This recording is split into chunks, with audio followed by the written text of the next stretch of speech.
আমার হিয়ার মাঝে লুকিয়েছিলে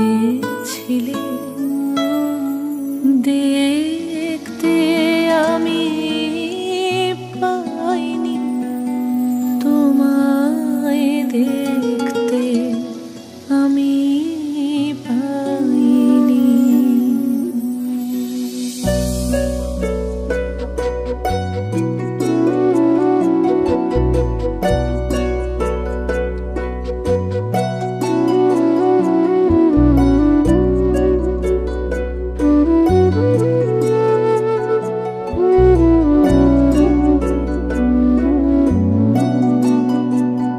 আমার হিয়ার মাঝে লুকিয়েছিলে দেখতে আমি পাইনি তোমায় দেখতে আমি পাইনি।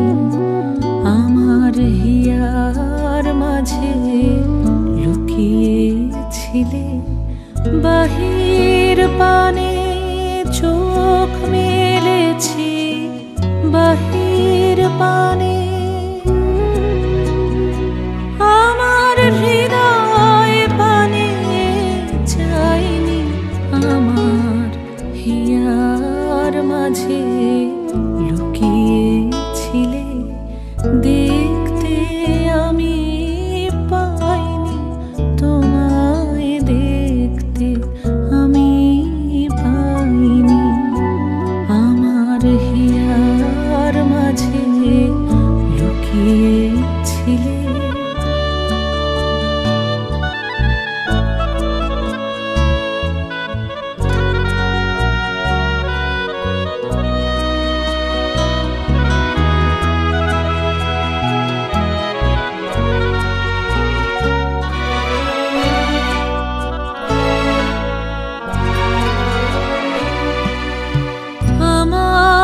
সকল ভালোবাসায় সকল আঘাত সকল আশায় আমার সকল ভালোবাসায় সকল আঘাত সকল আশায় তুমি ছিলে আমার কাছে।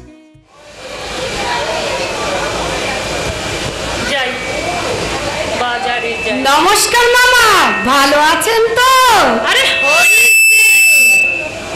তা অনুপমের সাথে দেখা করতে এসেছো বুঝি? যাও যাও, বাড়ির ভেতরে যাও। না না মামা, আমি আপনার সঙ্গেই দেখা করতে এসেছি। শুনলাম অনুপম নাকি এমএতে খুব ভালো রেজাল্ট করেছে। সে আর হচ্ছে কই, ওর বাবা মারা যাবার পর থেকে আমি আর দিদি মিলে সংসারটা দেখছি। তুমি বরং ওর জন্য একটা চাকুরির ব্যবস্থা করো। অনুপম তো সেই ছোট্ট খোকাটি রয়ে গেল, ওকে দেখলে মনে হয় মা উমার কোলে গজাননের ছোট্ট ভাইটি সারাক্ষণ মায়ের চারপাশে ঘোরাঘুরি করছে। সে আপনি বলতেই পারেন, তবে এখানে অনুপমে আমি কোনো দোষ দেখি না। আপনি আর কাকিমা মানে অনুপমের মা যেভাবে ওকে আদর দিয়ে বড় করেছেন। তা যা বলেছো হরিশ। যাও তুমি বাড়ির ভেতরে যাও, আমি একটু বাজার থেকে আসছি। তবে তুমি চলে যেও না, তোমার সাথে আমার কিছু কথা আছে। ঠিক আছে মামা, তাহলে আমি ভেতরে যাই, অনুপমের সঙ্গে দেখা করি। তবে আসছি মামা। ঠিক আছে, এসো তুমি। আমিও একটু বাজারে যাই, অনেক বেলা হয়ে গেল। এত বেলায় কি আর বাজারে ভালো মন্দ কিছু পাবো? যাই দেখি বাজারে ভালো কিছু পাই কিনা।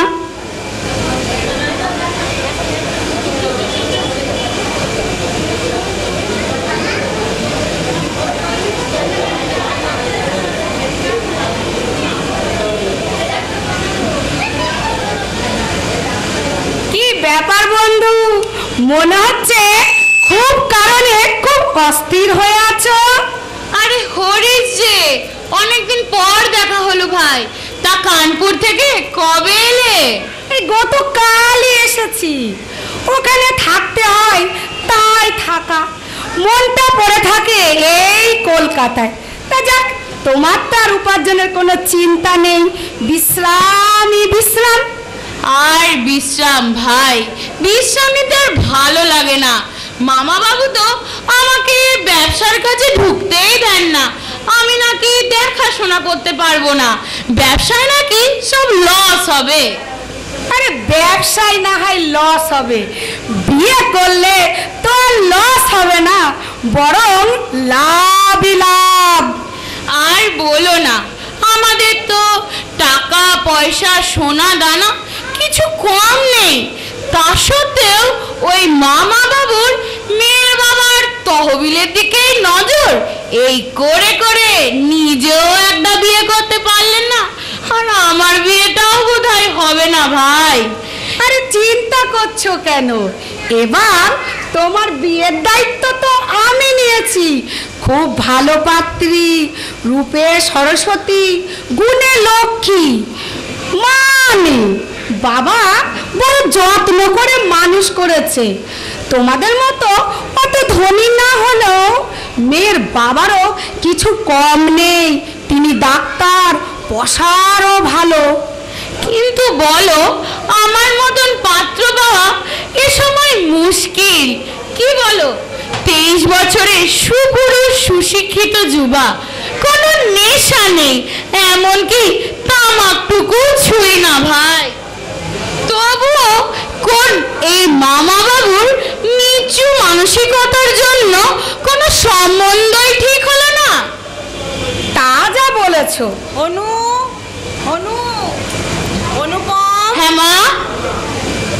ও হরিশ রে, থাক থাক বাবা, দীর্ঘজীবী হও। কাকিমা ভালো আছেন তো? হ্যাঁ ভালো আছি। তুমি কবে এলে বাবা? গতকালই এসেছি। তা তোমার শরীর মনে হচ্ছে একটু খারাপ হয়ে গেছে, অসুখ বিসুখ কিছু করেনি তো? না না কাকিমা, কোনো অসুখ বিসুখ করিনি, ওই ওখানে থাকতে হয় তাই থাকা। তোমাদের মতো আসলে মা কাকিমা নেই তো, খেয়েও কোনো সুখ নেই। ওই আছে একজন রাঁধুনি, সে রান্না মুখে তোলা যায় না, সেই জন্যে। ও বুঝেছি। তা আজকে তুমি এখানে খাওয়া দাওয়া করে স্নান টান করে তারপরে যাবে। এখন দুটো গরম গরম লুচি পাঠিয়ে দিচ্ছি, খেয়ে যেও। না মানে? ওসব মানে টানে কিছু বুঝি না, বললাম এখানে খেয়ে যাবে। ওই যে তোমার বন্ধু অনুপম রয়েছে তো মায়ের কাছে, বুঝতে পারছে না, সেই কখন জল খাবার পাঠিয়েছি, লুচি ঝুড়িয়ে জল হয়ে গেল। সে বাবু বাগানে বাগানেই ঘুরে বেড়াচ্ছে। তা অনুপম। হ্যাঁ মা। হরিশকে নিয়ে ঘরে যা, আমি দুটো গরম গরম লুচি, আলুর দম আর পায়েস পাঠিয়ে দিচ্ছি, ঘরে গিয়ে খেয়ে নে, কেমন? কাকিমা আমার একটা কথা আছে। বলো বাবা।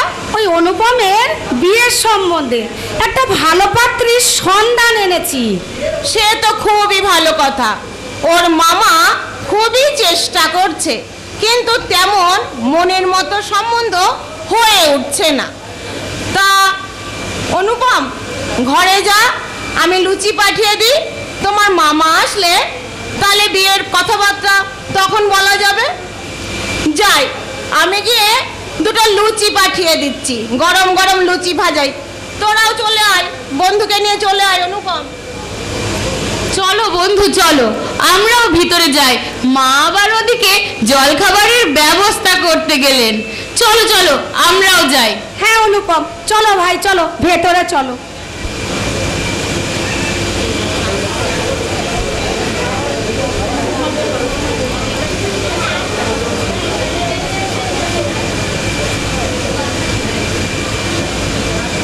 ও বাবা কি তৃপ্তি করেই না খেলাম। কতদিন পর ওই ফুলকো ফুলকো লুচি, আলুর দম, পায়েস, কতদিন এরকম স্বাদের খাবার আমি খাইনি। হ্যাঁ ভাই, অনেক দিন পর খেয়েছো তো, তাই এত মিষ্টি লাগছে। মার প্রতিদিন ওই কানমোলা, দাঁত খেচানি আর ফুলকো ফুলকো লুচি খেতে খেতে পেটে চড়া পড়ে গেল ভাই। অনুপম, যাও ভেতরে যাও, হরিশের সাথে আমার আর দিদির কিছু কথা আছে। দিদি, ও দিদি, এদিকে একটু এসো তো। যাই ভাই। আচ্ছা মামা, আমি ভিতরে যাব কেন? আমি তো আর ছোটটি নেই, আমি থাকলে কিসের অসুবিধা? দেখো দিদি, দেখো তোমার ছেলের কাণ্ডটি দেখো। তার বিয়ের কথা তার সামনেই বলতে হবে? যা বাবা, ভিতরে যা। আর তুই বা অমন করে বলছিস কেন? যা ভিতরে যা, আমি ঠিকঠাক করে তোর মামা বাবু আর হরিশ মিলে বিয়ের ব্যবস্থা ঠিক করে নেব। তুই অত ভাবিস নে বাবা। ভাবনা তো আছেই মা, আমি জানি মামা বাবু থাকলে এই বিয়েটাও আর হবে না। আর তবে যদি এবারও এমন হয়, তবে আমি তবে তবে কি বিভাগী হবে? আরে চিন্তা করছো কেন ভাই? এবার তোমার বিয়ের দায়িত্ব আমি নিয়েছি। তবে তুমি চিন্তা করো না, মামা কোনো কারণে অপছন্দ করতে পারবে না। যাও যাও ভাই, তুমি ঘরের ভেতরে যাও, বরং প্রজাপতির নির্বন্ধটা আর একবার পড়ো। যত সব। দেখলে হরিশ, তোমার বন্ধুর কাণ্ডটি দেখলে? তার বিয়ের কথা তার সামনেই বলতে হবে। এবার বলো, পাত্রীর কথা বলো। তবে কি জানো, আমার কিছু শর্ত আছে, সেই শর্তের সাথে না মিললে বিয়ে কিছুতেই হবে না। এ ব্যাপারে আমার প্রতিজ্ঞা কঠোর। তবে কি শর্ত আগে শুনি মামা, তারপর নয় পাত্রীর কথা বলবো। তবে পাত্রী যে আপনাদের পছন্দ হবে এ আমি হলফ করে বলতে পারি। সে মেয়ে যতই সুন্দরী হোক, আমি আমার শর্ত থেকে এক চুলো সরব না, এ আমি তোমাকে আগেই বলে দিলাম। আমার প্রথম শর্ত হলো, ধনী ঘরের কন্যা নেয়া চলবে না। এ কি মামা, আপনি কি তবে অনুপমের জন্য গরিব ঘরের পাত্রী আনবেন? আসলে না, তা নয়। তবে কি জানো, আমাদের থেকে মেয়ের বাবার সম্পত্তি কিছুটা কম থাকতে হবে, তাহলে মেয়ে দম্ভ করতে পারবে না, আর গলা তুলে কথাও বলতে পারবে না, সব সময় মাথা নিচু হয়ে থাকবে। আর 2 নম্বর শর্ত হলো, কন্যা বাবার একমাত্র সন্তান হতে হবে। তাতে কি লাভ? তুমি দেখছি নিতান্তই ভালো, এটা বুঝলে না? কন্যার পিতৃবিয়োগের পরে আমাদের অনুপম হবে সমস্ত সম্পত্তির মালিক। কি দিদি, আমি কথাটা ঠিক বলিনি? এটা তোর একটু বাড়াবাড়ি হয়ে যাচ্ছে। কেন দিদি? অনুপমের বাবা তো কম কিছু রেখে যায়নি, কি দরকার এত বাড়াবাড়ি করে ভাবার? শোনো, অনুপমের বাবার অনেক সম্পত্তি আছে, সে তো আমিও জানি। তবে কি জানো, তার সাথে যদি ওর শ্বশুর বাড়ির সম্পত্তি যোগ হয়, তাহলে অনুপম বলো তো কত সম্পত্তির মালিক হবে। তাহলে এটা তুমি বুঝতে পারলে না? তা বেশ, তুই যা ভালো বুঝিস, তোর পরে আমার সম্পূর্ণ আস্থা আছে। মামা বাবু, এসব সব সত্যই তো মিলে যাচ্ছে আমার আনা পাত্রীর সম্বন্ধের সাথে। তাহলে আবার কেন? এ তো মনে হচ্ছে আমার অনুপমের জন্য উপযুক্ত পাত্রী পাওয়া গেছে। তাহলে যাও হরিশ, তুমি মেয়ের বাবার সাথে কথা বলে বিয়ের ব্যবস্থা পাকা করো। একদিন তোমার মামা বাবু গিয়ে পাত্রী দেখে পাকা কথা বলে আসবে। ঠিক আছে কাকিমা, তাহলে আমিও যাই, ওদিকে খবর পেলে আপনাদের জানাবো। তবে চিন্তা করবেন না, পাত্রীর বাবাকে আমি বুঝিয়ে বললেই তিনি রাজি হবেন। এটা তুমি কি বললে হরিশ? বুঝিয়ে বলার কি আছে? আমাদের মতো এত উচ্চ বংশ পাওয়া অত সহজ নয়, বুঝলে? এই কথাটা তুমি কন্যার বাবাকে ভালো করে বুঝিয়ে বলবে। আচ্ছা, এবার তাহলে তুমি এসো। ঠিক আছে মামা বাবু, আমি তবে আসছি। কাকিমা, আমি আসি। হ্যাঁ, এসো হরিশ, সাবধানে যেও বাবা। ভাই, চল তাহলে যাই। হরিশ, মেয়ের বাবার সাথে কথা বলে দিনক্ষণ ব্যবস্থা করে আসলে তুই একদিন গিয়ে ঠিক করে দেখে শুনে পকা কথা বলে আসিস। ঠিক আছে, চলো। চল।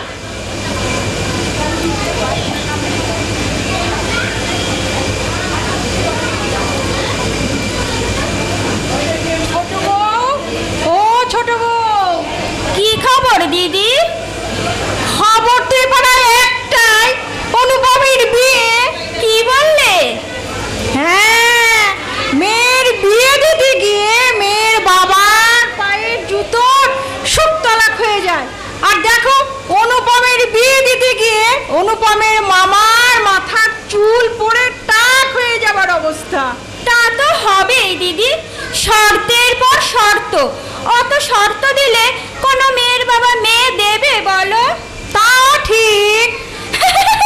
মনে হয় অনুপমকে সারা জীবন আইবুড়োই থেকে যেতে হবে। তাই না? তাই ঠিকই বলেছো তুমি। এই তো তোমার ছেলে অনুপমের স্কুলের বন্ধু না? হ্যাঁ, সে তো বিয়ে করে 4 ছেলে মেয়ের বাবা হয়ে বউ নিয়ে দিব্যি সংসার করছে। আমার ছেলের বউয়ের কথা বলো না। এ যেমন তার রূপ তেমন তার চোপা। মাঝে মাঝে মনে হয় কি জানো, কাশিবাসি হই। হে বাবা বিশ্বনাথ, তোমার চরণে ঠাঁই দিও। কিন্তু ওই যে এই ছোট ছোট নাতি নাতনি গুলো আর ওই ওদের ঠাকুরদার জন্য আর যাওয়া হয়ে ওঠে না। রাগ করো না দিদি, মুখ তোমারও কিছু কম নয়, বরং বেশি। কি বললে? যত বড় মুখ নয় তত বড় কথা। তোমার সাথে ঘর করতে গেলে তাকে তো একটু একটু মুখ খুলতেই হবে। এত বড় কথা বলতে পারলে তুমি ছোট বউ? আর কাশি যাবে বলছো? সেখানে গিয়ে টিকতে পারবে না। তবে তোমার বউ সত্যি রূপবতী, একা হাতে পুরো সংসার সামলাচ্ছে, আবার তোমাকেও সামলাচ্ছে।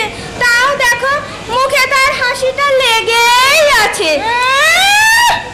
হাসি না হাসি, একেবারে কথায় কথায় হেসে গলিয়ে পড়ছে। আরে কথায় কথায় অত হাসি আসে কোথা থেকে এলো? আর ওই হাসিতে গলে গিয়ে আমার ওই ভেড়া ছেলে একেবারে বউয়ের আঁচল ধরে ধরে ঘুরে বেড়াচ্ছে। আবার তিনাকে বলতে যাব, তিনি দুটো উল্টো কথা শুনিয়ে দেবেন। কি বলে দিদি? বলে অমন বউ নাকি লাখে একটা পাওয়া যায়। তা অবশ্য ঠিকই বলে। এই আমার মতো দরজায় শাশুড়ির সঙ্গে নাকি হাসি মুখে ঘর করছে। আচ্ছা তুমিই বলো ছোট বউ, যদি অন্যায় কাজ করে তাহলে দুটো যদি কথা শোনায় তাহলে কি সেটা দোষে?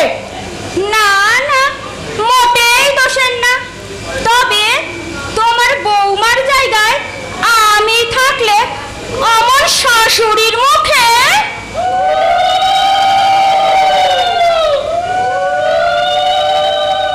ওই শোনো, অনুপমদের বাড়ি থেকে উল্লুর আওয়াজ আসছে। হ্যাঁ, মনে হয় বিয়েটা পাকা হয়ে গেল। যাই ব্যাপারখানা দেখে আসি। দিদি আমি আসছি। আচ্ছা এসো।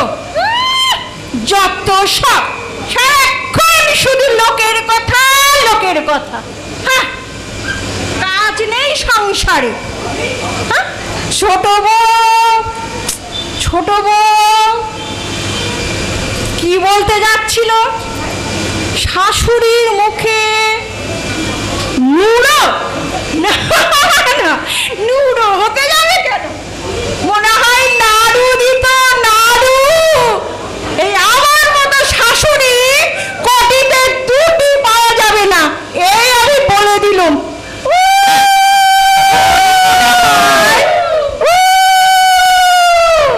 অনুপমের বিয়ে পাকা হয়ে গেল। যাই, আমি যাই, গিয়ে ব্যাপারখানা দেখে আসি, নইলে আমার পেটের ভাত হজম হবে না। তাড়াতাড়ি যাই।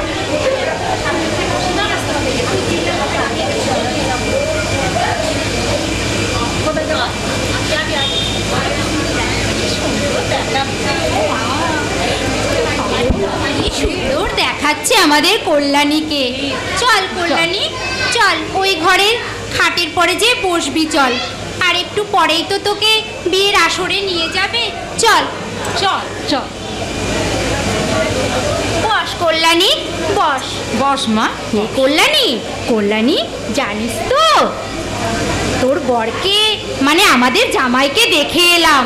কি সুন্দর দেখতে, একেবারে রাজপুত্র। আমাদের কল্যাণীর সাথে খুব ভালো মানাবে বলো দিদি। হ্যাঁ ঠিকই বলেছো। দুটিতে একেবারে রাজ্যটো। এই কল্যাণী, তুই কত গয়না পরেছিস রে? দেখি দেখি। ও বাবা, এগুলো সব তোর মায়ের গয়না? বাবা, গলার হারখানার ওজনই তো ভরি 4 হবে দেখছি। কি বলো দিদি? হ্যাঁ, তার বুঝতে পারছি না। ও ভারী ভারী গহনা দিদির ছাড়া কার হবে? তাছাড়া হাতে হাতে কত চুড়ি বালা মানতাসা পড়েছে, দেখো আর জায়গায় নেই। আজ দিদি বেঁচে থাকলে কত আনন্দ নয় ভেতরে। চুপ করো না দিদি। দেখছো একে কল্যাণীর মন খারাপ, তুমি আমার এই সময় এইসব কথা বলছো?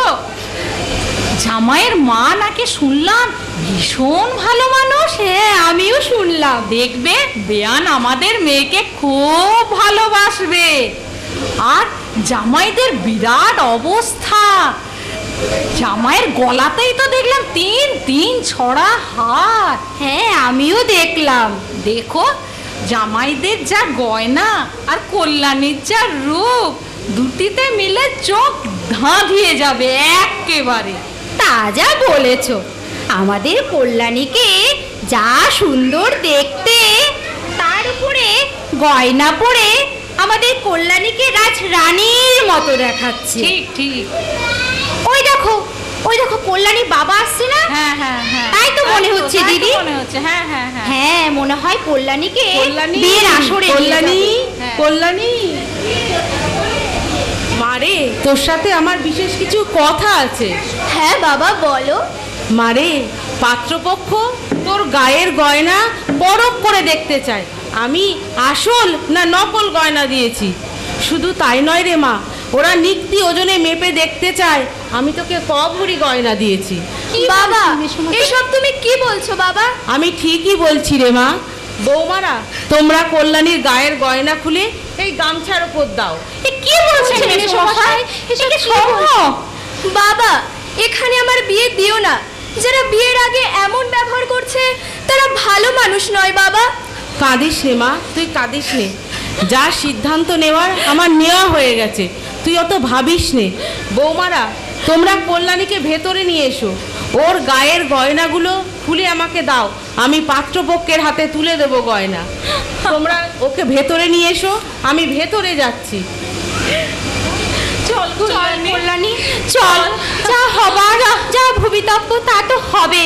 আর কাঁদিস না কল্যাণী, চল চল মা চল।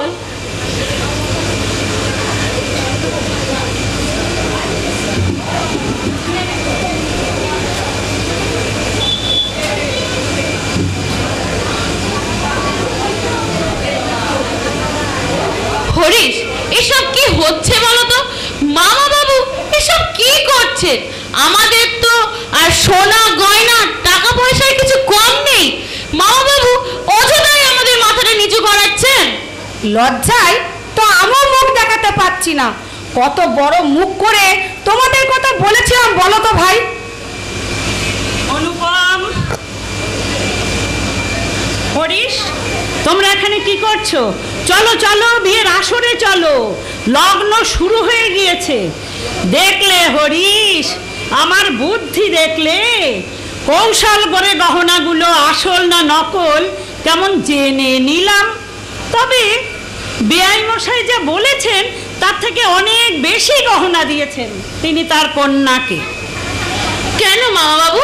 হরিশ তো আগেই বলেছিল ভদ্রলোকের একটি মাত্রই কন্যা, তিনি তার মেয়েকে যথা সর্বস্ব সাজিয়ে গুছিয়ে দেবেন, আপনি অযথাই আমাদের নাক টাকা ডালেন। অনুপম, তুই কি লজ্জার মাথা খেয়েছিস?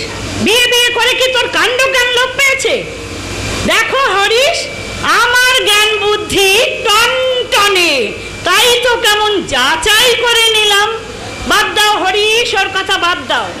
ওর বুদ্ধি শুদ্ধি কোনো দিনই হলো না, একেবারে দুগ্ধ পোষ্য। চলো চলো, বিয়ের আসরে চলো। আসুন আসুন, আপনারা খাবেন, আসুন। খাবার সব ঠান্ডা হয়ে যাচ্ছে, অযথা দেরি করবেন না। মানে এখনো বিয়েই হলো না, তার আগে খাওয়ার কথা আসছে কোত্থেকে বেয়াই মশাই? মামা বাবু, না, এ হয় না। মামা বাবু, এ তো আপনি ঠিকই বলেছেন, আগে বিয়ে তারপর তো খাওয়া। অনুপম, হ্যাঁ, আগে বলুন। তুমি কি বলছো বাবা? আমি আর কি বলবো, মামা বাবু যা বলবেন তাই। বুঝলুম, সবই বুঝলুম।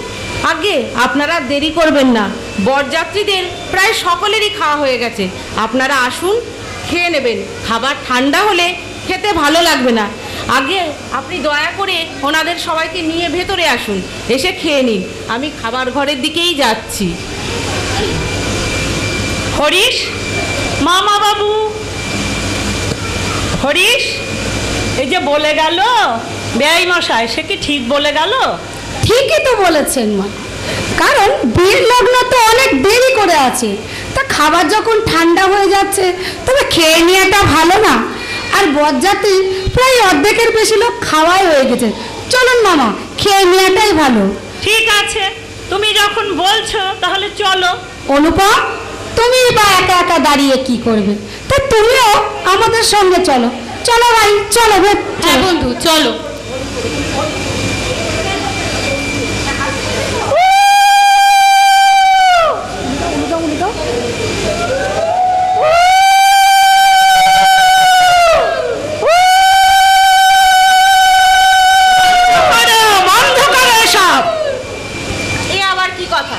বন্ধ করবো মানে? বউ বরণ করবো না? বউ? কিসের বউ? বিয়ে হলে তবে তো বউ। আমি আগেই বলেছিলাম মা, মামা বাবু থাকলে এ কাজ কখনোই হবে না। অনুপম, এসব কি বলছো? মামা বাবু জানবেন কি করে পাত্রের বাবার এত জেদ? এ আবার কি কথা? আমি তো কিছুই বুঝতে পারছি না। কি সব অলক্ষণের কথা? বিয়ে হয়নি মানে? হয়নি, ভালো হয়েছে দিদি। এর থেকে অনেক ভালো মেয়ে দেখে আমি আমার অনুপমের বিয়ে। দাঁড়াও তো দিদি, তুমি কুলোডালাটা ধরো তো। বিয়ে তো দিলই না, আবার আমাদের কায়দা করে খাইয়ে দিল। মনে হচ্ছিল পারলে খাবারগুলোকে পেট থেকে বার করে দিই। ভাই, হেয়ালি রেখে বলতো কি এমন ঘটনা ঘটলো যে তোরা বিয়ের পিল থেকে বর একেবারে উঠিয়ে নিয়ে চলে এলি? বলছি দিদি, তোমাকে তো বলা হয়নি, আমি শ্যাকরা নিয়ে গিয়েছিলাম। কি সর্বনাশ! পাত্রীর গা থেকে গয়না খুলে পরখ করে ওজন করে দেখে আমি সন্তুষ্ট হয়েছিলাম। হে ভগবান! কিন্তু কন্যার পিতা তাতে রুষ্ট হয়েছেন, সেটা রুষ্ট আমরা তো- বুঝতে পারিনি। রুষ্ট তো হবারই কথা। তিনি কি করেছেন জানো? তিনি মধুর ব্যবহার করে বিনয়ের সাথে আমাদের খাইয়ে দাইয়ে কন্যার ভবিষ্যতের কথা না ভেবে আমাদের বিদায় দিয়েছেন। আমিও দেখে নেব উনি ওই কন্যার বিবাহ কি করে দেন। বাবা অনুপম, চিন্তা করিস না বাবা, তোর মামা বাপ এই মাসেই তোর বিয়ের ব্যবস্থা করবেন।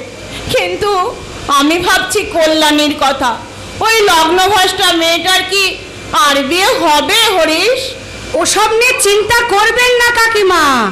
পাত্রীর বাবা বলেছেন পাত্রীকে আর বিবাহ দেবে না, কল্যাণী সমাজ সেবা করবে। যে সমাজে শিক্ষিত পুরুষের মেরুদণ্ড নেই, সেই সমাজে প্রকৃত শিক্ষার বড়ই প্রয়োজন। কল্যাণী আর 5টা মেয়েকে মাথা উঁচু করে বাঁচতে শেখাবে। মা, আমি ঘরে গেলাম। মামা বাবুকে বলো আমার বিয়ের ব্যাপারে তাকে আর মাথা ঘামাতে হবে না। এবার তিনি নিজেই একটা বিয়ে করুন, আমরা আমাদের সংসার নিজেরাই চালিয়ে নিতে পারবো। অনুপম, তুই কাকে কি বলছিস সে খেয়াল আছে? দেখো দিদি, দেখো জামাইবাবুর মৃত্যুর পরে আমি নিজের কথা না ভেবে উদয়াস্ত এদের সংসারের পেছনে খেতে চলেছি। আজ তার প্রতিদান নেই। রাগ করিস না ভাই, ওর কি এখন মাথা ঠিক আছে? যা হবার তো হয়েছে, চল ঘরে চল। আর ঘরে যাব? আমার মাথা এখন আগুন জ্বলছে।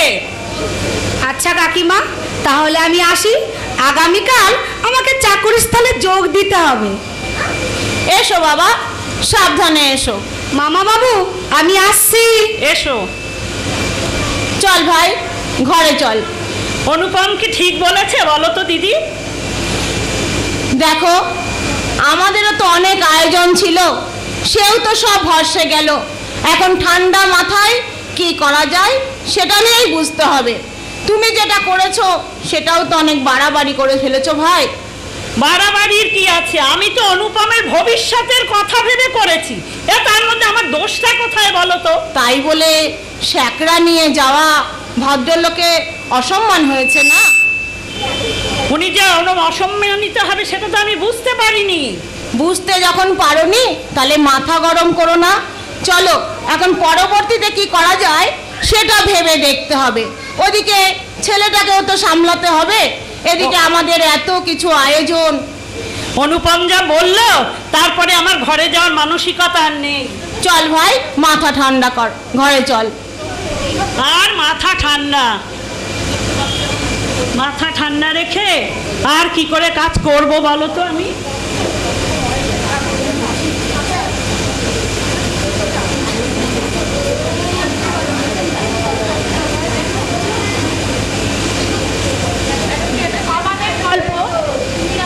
আমাদের গল্প এগিয়ে গেছে, এই কাহিনী এগিয়ে গেছে 4 বছর।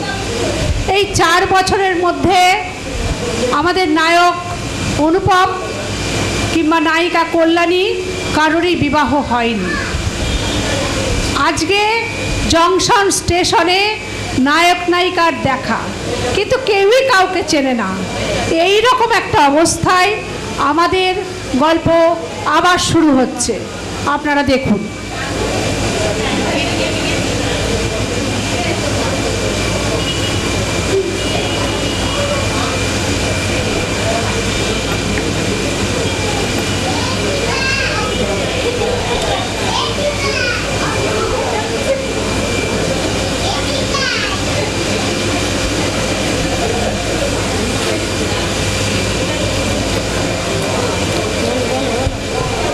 অনুপম, কুলিকে সাথে রেখে দে 2 পয়সা বেশি দিয়ে। গাড়ি আসলে তোর অ্যাটাচিটা গাড়িতে তুলে দেবে। না বাবু, আমার পয়সা মিটাইয়া দেন, আমি চলিয়া যাব। আচ্ছা বাবু, বললাম তো 2 পয়সা বেশি দেব। আমার ছেলে গাড়িতে ব্যাগ তুলতে পারবে না, তুমি গাড়ি না আসা পর্যন্ত একটু থেকে যাও। কুলিকে ছেড়ে দিন, ব্যাগ আমি তুলে দেব। আপনার ছেলের মনে হয় শারীরিক অসুবিধা আছে। ও কি অলক্ষণে কথা বাছা? আমার ছেলের কেন শারীরিক অসুবিধা থাকতে? আমার ছেলে সুস্থ সবল মানুষ। আপনি রাগ করবেন না, আসলে আপনি বললেন ব্যাগ তুলতে পারবে না, তাই বলছি। চিন্তা করবেন না, ব্যাগ আমি তুলে দেব। কুলি, ব্যাগ এখানে নামিয়ে রাখো, পয়সা আমি দিচ্ছি। আরে থাক থাক, আমি দিয়ে দিচ্ছি। বললাম তো আমি দিচ্ছি, আপনাকে দিতে হবে না। বহুত আচ্ছা মেম সাহেব, বহুত আচ্ছা।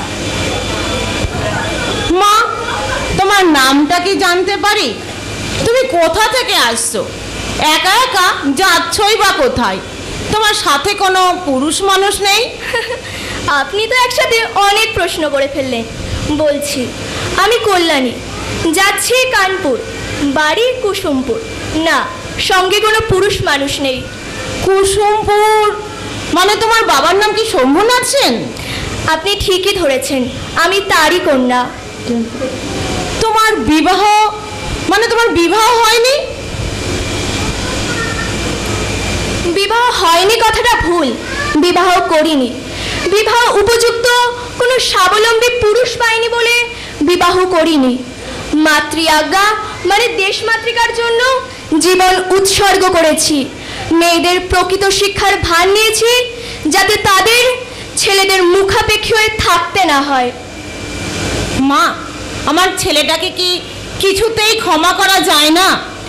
এখন ওসব কথা নয়, ওই গাড়ি আসছে, আপনারা গাড়িতে উঠুন, ব্যাগটা আমি তুলে দিচ্ছি। না না, থাক থাক, আমি তুলে নিচ্ছি। আপনি আপনার মাকে নিয়ে গাড়িতে উঠুন, ব্যাগটা আমি তুলে দিতে পারবো।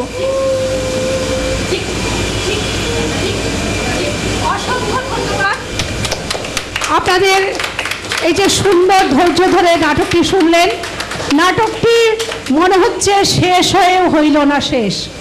রবীন্দ্রনাথ ঠাকুর তার অপরিচিতা গল্পে নায়ক নায়িকার মিলন দেখাননি, সেটা তিনি পাঠকদের উপর ছেড়ে দিয়েছেন।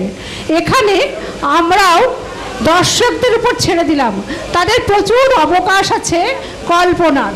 নায়ক নায়িকার কি আদৌ মিলন হবে সেটা তারাই ভাবুন, আমরা তাদের হাতেই ছেড়ে দিলাম। আমাদের এই ছোট্ট নাটকটি এখানেই শেষ হলো। আপনাদের কাছ থেকে একটি জোর করতালি আশা করছি।